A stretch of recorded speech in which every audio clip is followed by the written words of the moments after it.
Hola, avui som al barri del Poble Sec, amb en Manel, amb la Marta, amb en Jordi, amb tota la gent d'Esquerra de Sants Montjuïc i del Poble Sec, i justament estem davant d'una casa que acabeu de veure, on en Jordi i molta altra gent de la plataforma Aturem els Desnonaments van aturar un desnonament.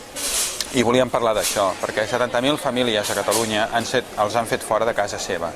I els han fet fora de casa seva després d'haver pagat un 30, un 40, un 50, a vegades un 70% del pis.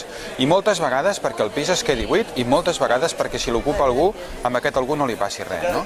Clar, això no es pot tolerar. Nosaltres, des d'Esquerra Republicana, fa molts anys que hem portat iniciatives al Congrés de Diputats, també al Parlament de Catalunya, per aturar els desnonaments. Estem en contra de les clàusules abusives dels bancs, que en hipoteques de tipus variable, quan hi ha un tipus mínim, aleshores hi ha un topall, però si hi ha un tipus màxim, allò no s'atura.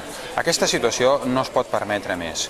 I nosaltres defensem que quan una persona entregui el seu habitatge, doncs això ja anul·li el deute que té.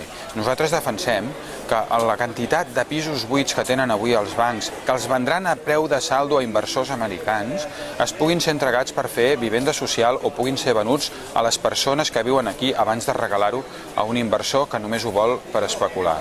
Nosaltres volem fer un nou país millor per a tothom i per això us demanem el vot per l'Oriol Junqueras, per Esquerra Republicana i per Catalunya Sí.